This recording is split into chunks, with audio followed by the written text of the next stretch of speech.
Welcome to All Electric Conversations, where we talk with pioneers in traveling with electric vehicles. We're your hosts, Katie and Steve Krivolovic of the All Electric family. From road trips and towing to daily life, we'll hear stories of wanderlust and progress to inspire your own adventures with All Electric Conversations. Welcome to another All Electric Conversations podcast.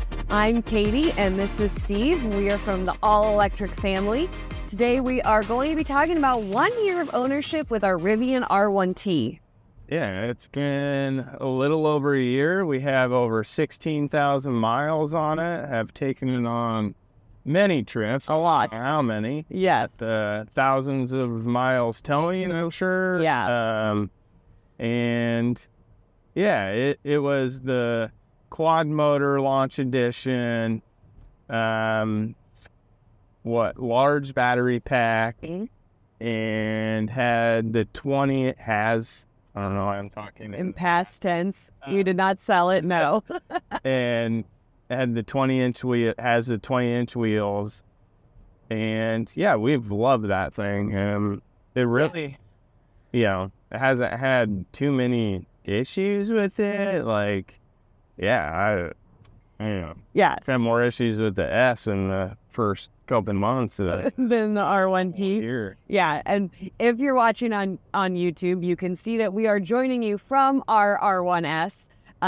We are doing a shakedown trip, which will be on our YouTube channel for the R1S. But we just wanted to use this time to talk about our experience with owning the Rivian for a year. And we'll kind of talk about the process of how long we had to wait for it, all that kind of stuff. And even maybe some of the changes that we know have been happening within Rivian since we have purchased the vehicle. So, but yeah, I mean, to start, let's talk about when we put in the reservation and stuff. When did we do that? It was 2019, 2020? It is roughly May of 2020. May of 2020, yeah. Yep. Because roughly, it might have been April, but yeah. Yeah, somewhere in there. It was shortly after we started towing with our Tesla Model S, and we really enjoyed that process. And then they announced, we started learning more about the Rivians, we should say, and we decided that we wanted to get one because we knew we'd be able to tow a bigger trailer with it, because it does tow 11,000 pounds. So we put in a reservation on it, and then the waiting game began. I can't say that it wasn't a little bit of a frustrating process waiting to get the Rivian from the time we put the reservation in, because we were supposed to get it in 2020. They were supposed to start delivering vehicles in 2020. And obviously that did not happen. And we didn't get it until May of 2022. So, but it kind of was what it was. Obviously the pandemic and all those kinds of things. So there wasn't too much we could do about it. But we went back and forth on if we wanted an R1S or an R1T, and then ultimately landed on the R1T for the towing capacity. And yeah, anything else about the ordering process that stood out? No, it was, like you said, just took longer than they anticipated. And, because of supply chain issues, and I'm sure they had some engineering stuff happening too, but yeah, easy to blame it on the supply chain. And so that was, it is what it is, because nobody's getting their vehicle. So, yeah, I don't know how too terribly frustrating it was to me, because we had gotten the Model S and we were figuring that out and all of that. The X, sorry, and the Model S. And so we were just figuring out how to tow with an electric vehicle. Yeah. But we were pretty sold. We were sold pretty quickly with that, and so that's why a couple months after purchasing the Model X towing, we put in a reservation for the R1T. So yeah, we waited 2 years and then got ours. And there's people, the frustrating part about delivery was, or getting yours or getting whatever part in line, and if I understand this correctly, this is still happening. Some people put in orders, 3 or 4 years you know, and weren't getting theirs, and we got ours. And then there was people that got ones before us that put in orders 6 months, you know, prior. Yeah. Not to us, but just 6 months prior to getting it. So it only took 6 months and in our area. So that was frustrating to a lot of people, including us. And Yeah. it appeared like, from what I can tell, a little bit of the, you know, if you had an ambitious guide or not. Yeah. You know, that would go search for you and say, hey, I got this one or that one. And, yeah, so I sent emails just saying, we'll take whatever. Yeah, anything. Just please get us a truck. Along those lines, there's been the discrepancy between the guides, and maybe they like tell people to give out gifts every 10th customer or something. Stuck on this gift thing. No, well, it's just like some of the guides seem so involved and so like sending people stuff. They find out they're pregnant, so they send them stuff for their babies or whatever the case is. And like, we kind of felt like with our guide, we were the ones that were controlling the situation and contacting them. And, it was, she was excited for us when we talked to her, but, outside of that, it didn't really feel like there was much beyond that. And I feel like some people have guides that are like their new best friend. It's what it feels like. Yeah, and that's different, I don't know. Yeah, and it wasn't a bad experience. We didn't have a bad experience with our guide. It was just obviously that like there are different experiences that you have with your guide. So that was, can be kind of overwhelming sometimes too. So yeah, persistent, and so I don't know. Yeah, maybe she was over it. It's like, this guy is annoying. Yeah. So that could have been the case too. It was like, I ain't sending them a baby gift. Yeah. And our delivery process is going to be a lot different than what anybody now is going to be experiencing, because we got a home delivery, which I am hearing through the forums and things like that they are not doing that anymore. They are not doing home deliveries. Which I would have went and got it. I didn't. Yeah, we didn't care. It was exciting to have it delivered, as you're waiting for it to come, but it was a good experience. They came and they took our F-350 and took it back. It was kind of funny because the F-350 was too long for the trailer that they bring the Rivians on, so they had to drive the F-350 back separately. But they walked us through everything. And having previously been EV owners and stuff, it was pretty simple and straightforward, and they just kind of asked us, what do you want to know about the Rivian specifically? And so they showed us how to launch it, and then they were on their way. Got our phones hooked up, launched it, and we high-fived and left. Yeah. The delivery process was actually really good. Yeah, it was. I liked that. It was. And everybody I've ever come across talking to them at Rivian, and Steve's talked to more of like the service people and stuff, but I would say that everybody that I have come in contact with at Rivian has been very personable and very nice. And, sometimes not always the best. I don't want to say it's wrong information, but like, there's some stuff where it's like, we know it's better or not information than what we have gotten from talking to some of the people. But, some of these guys are service people that have come out to our house that are obviously relatively new, obviously really excited about Rivian, which is great to like talk to them about it and stuff. But, sometimes having to correct them on some of the things. So, that's need a little bit more training. But what have you ever, how was your experience with the people that you've talked to at Rivian?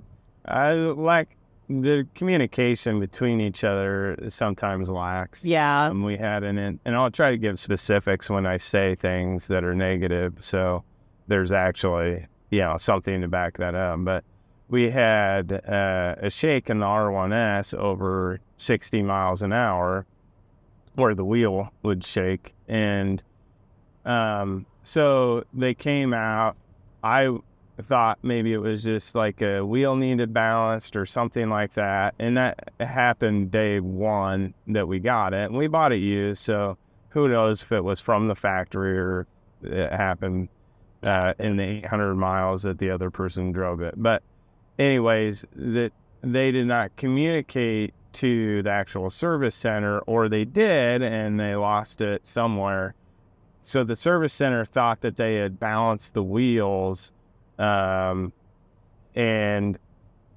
when I took it down there, so they assumed everything was good, and because that's what the what are they called, Rangers? I don't know, maybe that's Tesla, but the guys that come to your house, they said everything was fine, and it wasn't. It still shook past 60, so we had to take it down there for a motor issue anyways. And anyway, so they thought they had did the wheel balance and figured all that stuff out, but when I took it down there, they did charge me for a road force alignment and wheel balance, and I don't know. They told me that they couldn't refund my money because they automatically charged my card because it's in the Rivian app for ChargePoint, is why I have it in there, I guess. And these, anyways, so automatically charged my card, and it wouldn't give me a refund. Said they would give me a balance next time I was down there. Yeah. And so that is a bit frustrating. I probably could have pushed a little bit harder on it, but I felt like they didn't want to give me a refund. And so I'll just kind of let it ride and see what happens and push the point later if I have to or need to. But those are all little things that I think is important to share too. I mean, let's be honest, at a dealership, there's so much stuff that happens. So, like, I don't think they really meant too much harm with that. I think it was just bad communication, and maybe it is a nuisance to, give a refund, like they have to jump through hoops or something. I don't know the back end process. So, anyways, I think that there was no ill intent, with that. It just, I've definitely been taken advantage of at dealerships where I've had to push really hard back to get refund and to have them make things right. More than I did with this. But it is important to share the experience with that. And funny enough, I do think that we should make it very clear is that if we only had the R1T at this point, we would have not had that experience. Yeah, that's true. I guess we are talking about the R1T. Yeah. And I just said that about the R1T. But I think it is important to share because it Somebody is part else of... could have that with the R1T. It's part of the Rivian experience. And, I mean, as far as the R1T goes, I personally have been really impressed with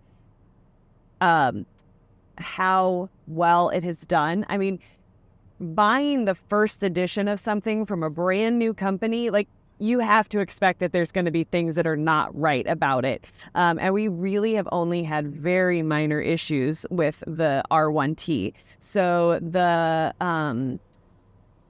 tonneau cover went bad on it on our very first trip out with it. Which is partly my fault. Yeah. I had something raised up a little too high and I wasn't paying attention, so it ran into something in the back when it was trying to close.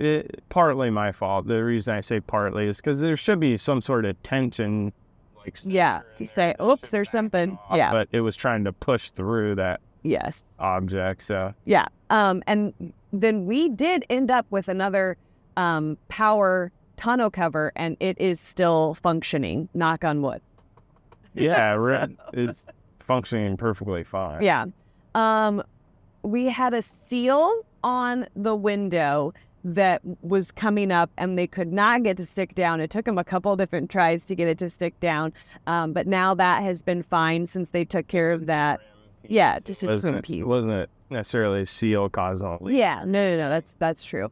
It was just cosmetic, really, and they delivered it that way. Yes. Didn't have the part, and so And then the like cover in the gear tunnel was slightly off. And there. So like if we were put stuff in there, there was a potential that it could get caught and get torn out. So we had them like readjust that and put that back in better so that nothing would happen to it.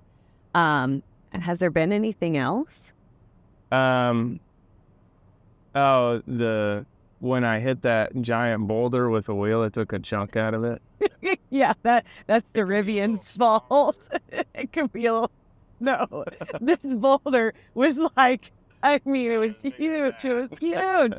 And anyway, that was when we were pushing the limit with off-roading that probably we were on a trail that we should not have been on as newbies. But hey, the truck made it. So, but yeah, it has been a solid vehicle and just little mini cosmetic things that like when I say mini, I don't mean a lot of them. I mean tiny cosmetic things that have been wrong with that truck. So it's done. Yeah, the charging's been good for us, like all of that stuff. Like I've been super impressed with the R1T. Like I don't know. I think that one, we either got really lucky and got like the best one they produced, or those I don't know if they'd be early ones or what, but they're top notch. Like, I don't know. A little bit more TLC going into it. I don't know. Yeah, that's what I've heard. I do not know how much truth there is to this, but kind of early on in the beginning, they'll produce really good ones, and then as they try to ramp up production, you see some of the issues.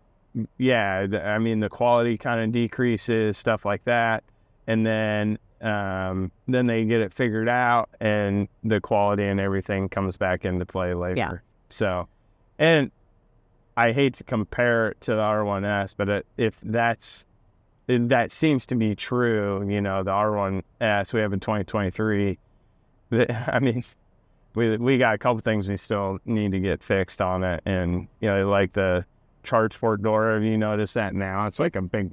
Yeah, cool when he goes. There was a tick... But anyway, we're talking about the R1T. So what we're saying is that there's been more issues with the R1S. Still nothing like where we can't drive it. I want to make sure that we say that. It's just little annoyances.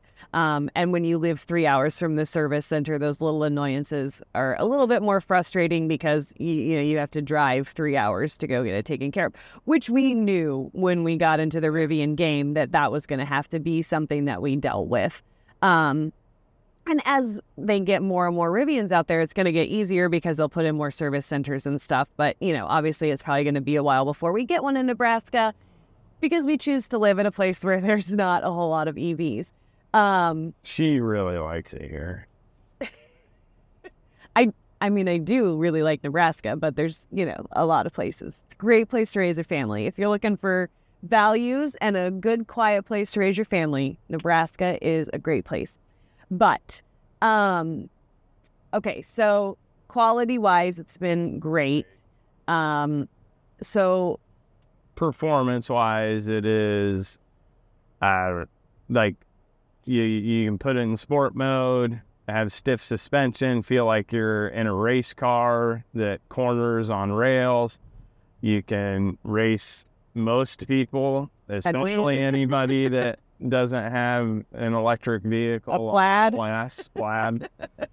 You can beat them. Then you can put it in off-road and go, tackle some very difficult trails. Yep. Tow 11,000 pounds. Yeah. So all of those things are amazing. I think easily it's the most diverse vehicle that has ever been made. Like all the different things that you can go and do with that truck, and it does it well.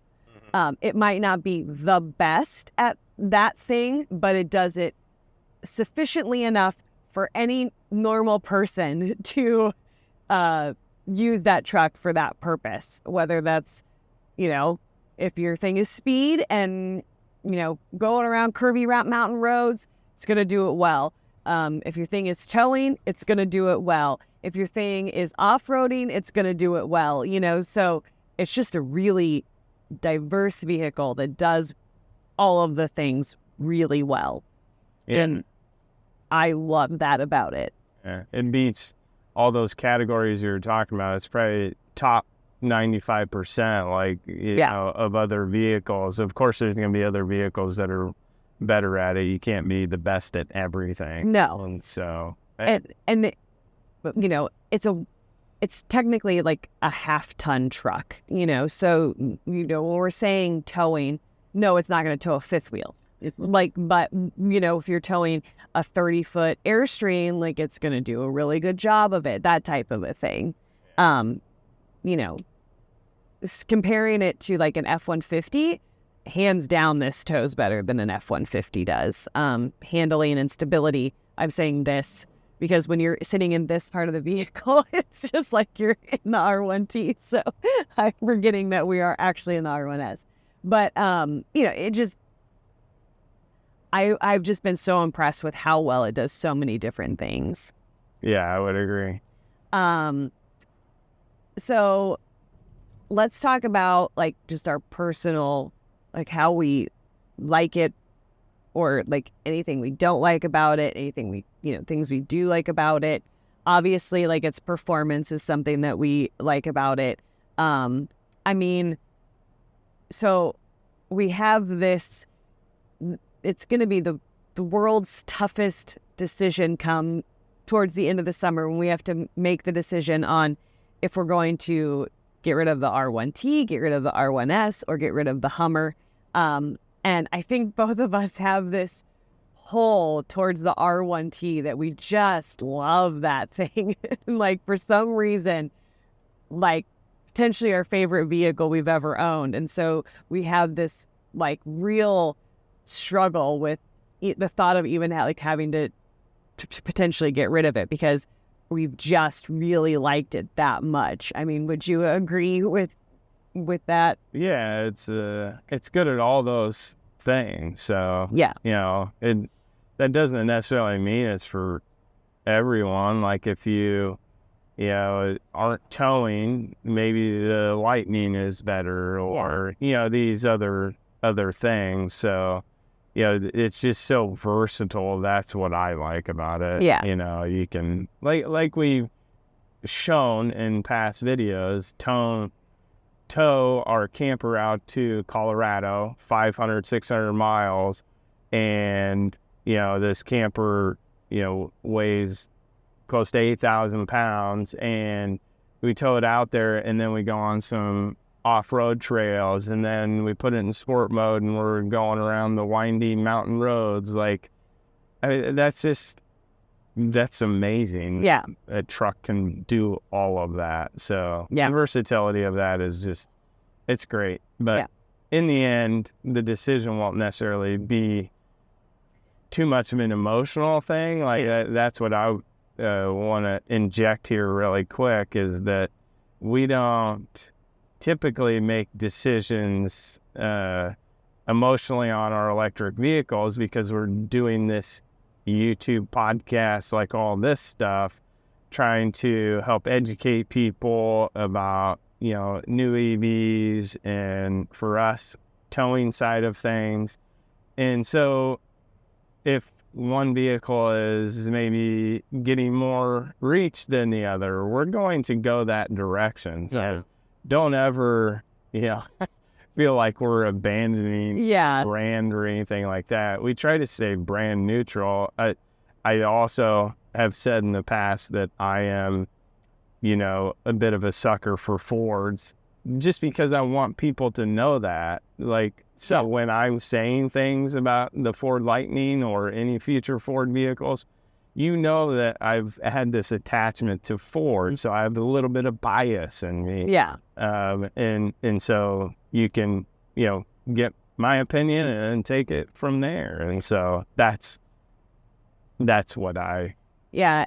So in the future, it won't be about what we really like. So. And I think that being said too, that Rivian has really grown to be a brand that we both really like. and probably have a little bit of a bias towards at this point too, just because we like some of the values behind it. The adventure piece, the adventurous forever, that type of a thing, which really fits with like us and what we feel like is important as a family. And so, and you feel it when you're in the car, which is weird. I like saying that. I'm like, I'm like, oh, this sounds so cliche. And you're like, oh, but like, especially in the R1T, like you really do feel it when you're in that car.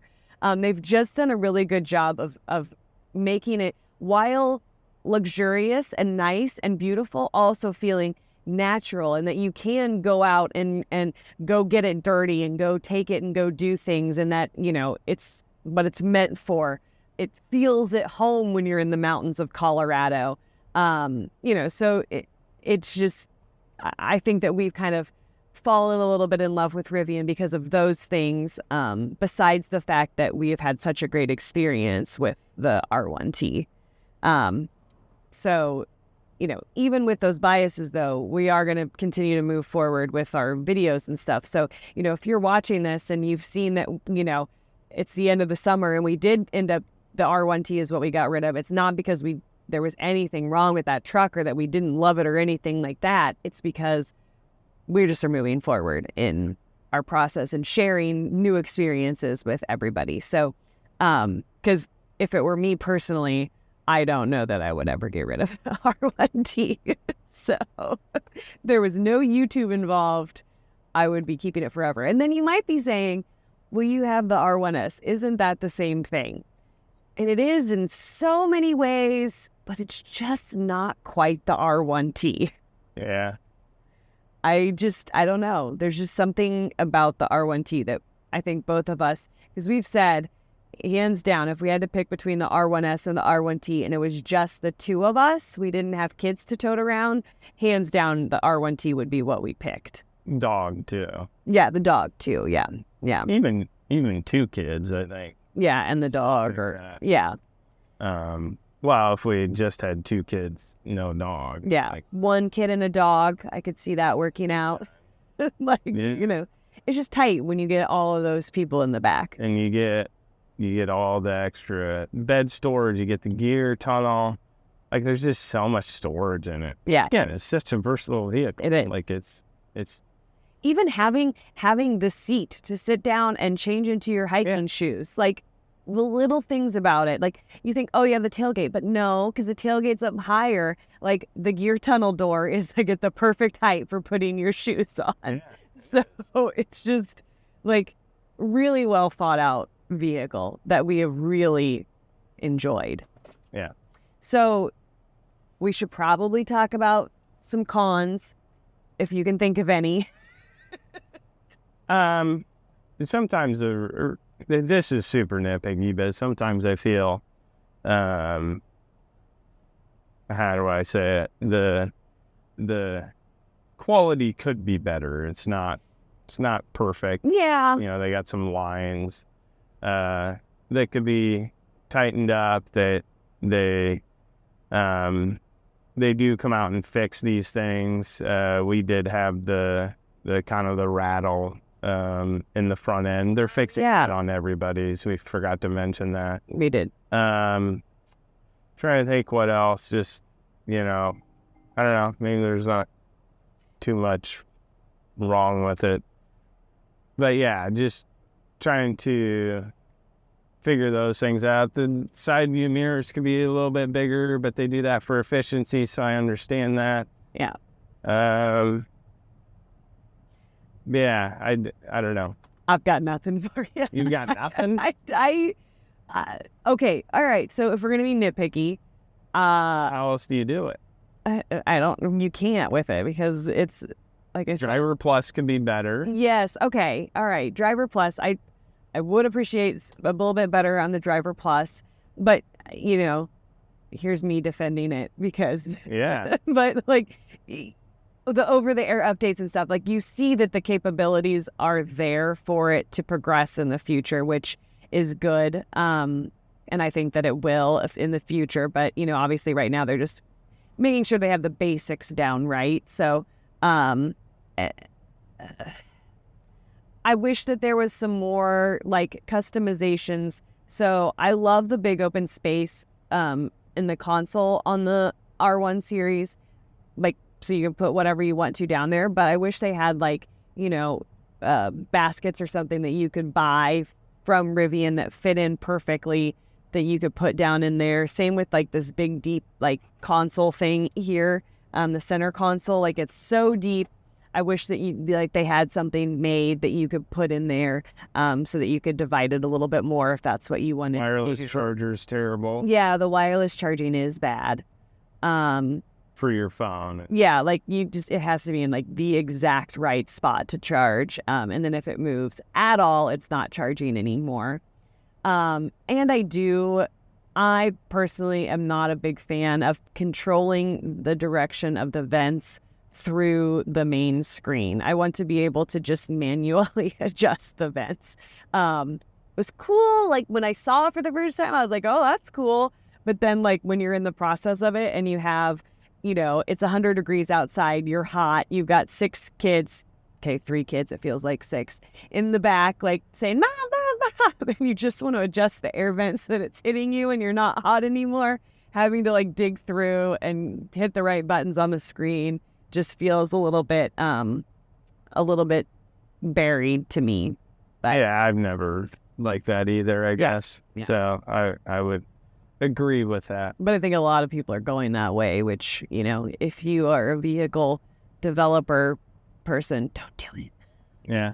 Don't do it. I've never heard anybody talk about this either. And so I don't know if it's just me, how I'm built or what, but I feel like the seat could go down further. Not that I don't necessarily have enough space there, but I wish it could go down further so I could have more space. I like to ride low. I like to sit lower, and so I think that for me it's a bit uncomfortable with that. I get used to it, so it's not that big a deal. But I am close to 6 foot, and so I've had people that were 6'5", 6'6" sit in the vehicle, and they've said they have enough room. But I do wonder long term if that would become annoying to them. So if you are 6'5", 6'6", and you own the vehicle, let me know what you think. Am I a bit crazy about that? Or, I'm crazy, but about that. Yeah. So. Yeah.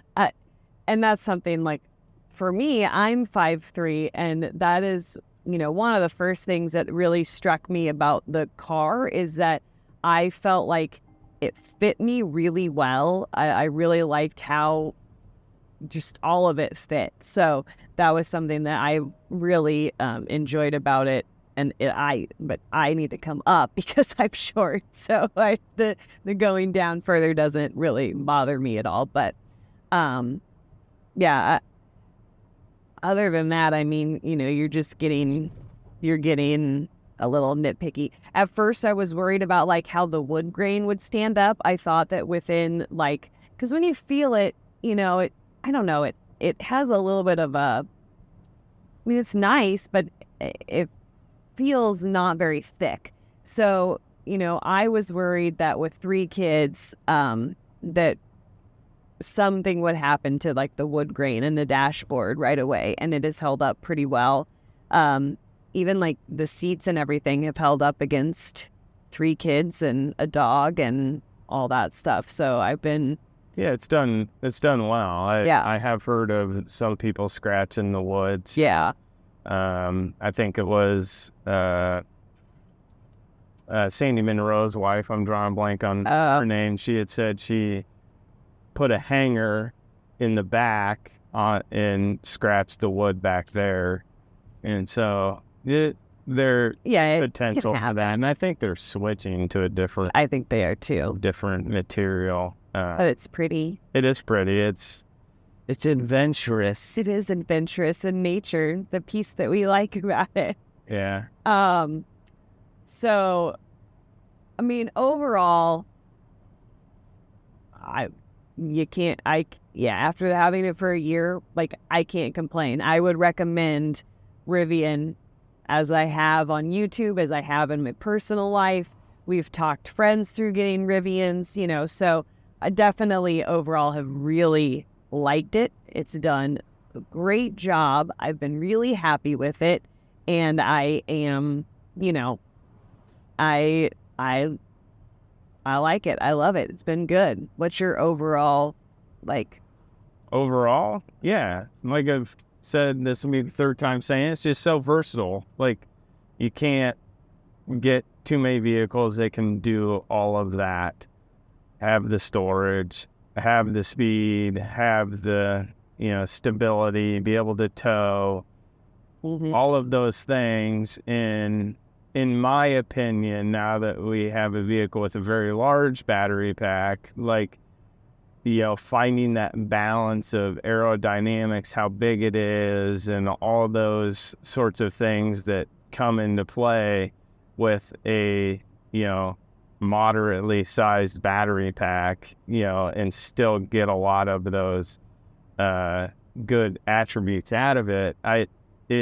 They've, with the first iteration, they've done an amazing job, and maybe that's what took them, 14 years to actually deliver to people. Yeah. So, but we're glad that they stuck with it and started delivering vehicles, and really excited to see what Rivian does in the future in their other vehicles. And just, there's so many ways that they could take it with what they've done. So it's, I'm really excited about it.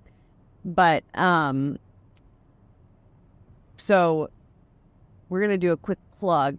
We're a little bit far into the podcast at this point, but we want everybody to know that the Charged Rally is coming. So October 5th through the 9th in Amana, Iowa, at the Amana Colony, or at the Amana RV Park near the Amana Colonies. Beautiful location for you to come out and see vehicles that are towing campers, electric vehicles that are towing campers. So if you are thinking about it, come out and see us. If you're already doing it, come out and see us.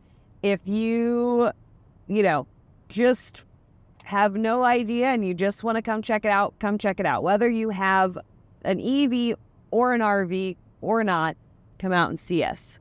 What else? We'd love to have you. We had a last year, and it was just great getting to know everybody, meeting all those people. We built a really good relationship with a lot of them, still communicate with some of them, and we hope they come back, the OGs of the Charge Rally. We have quite a few OGs headed back.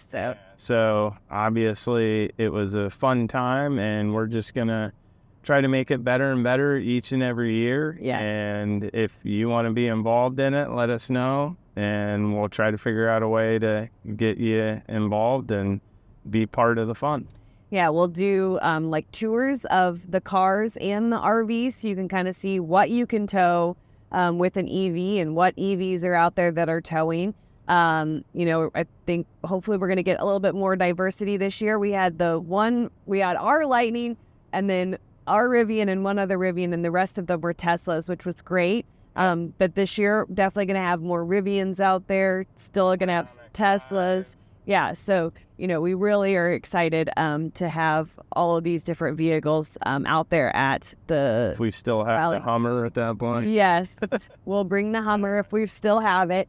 But it's just a fun time, really personal experience where we all get to sit down and talk about it and share our experiences around the campfire type of a thing, as well as do some education and stuff like that. So we'll put the link in the show notes or the description of YouTube, and we would love for you to go click that and join us at the rally. Yeah. What she said. Okay, so I think we kind of covered. Is there anything else that you can think of that someone should know about our year of ownership with the R1T? And I don't think so. Yeah, I think we've pretty well covered it all, and I think it's pretty apparent that we've been pretty happy with it. And, if you're thinking about a Rivian, our advice would be do it. It's a great vehicle.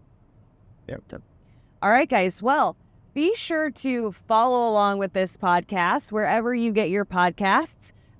Subscribe on YouTube. Leave us a comment wherever you are catching this podcast. We'd love to hear your thoughts on it. What have your experiences been with Rivian? We'd love to hear what other people have experienced. We watch the forums and stuff, so we know a little bit, but we love to hear people tell us straight from the source. And we'll catch you on the next podcast. See you guys. Thanks for listening. Find all of our show notes at allelectricfamily.com/allelectricconversations. Be sure to connect with us on YouTube, Instagram, TikTok, and Facebook at All Electric Family. Find us on Twitter as All Electric Fam. You can find our podcast on iTunes, Spotify, or wherever you get your podcasts. If you enjoyed this story, please be sure to share it and hit that subscribe button. Leave a review and help inspire others to hit the road. Until next time, stay charged.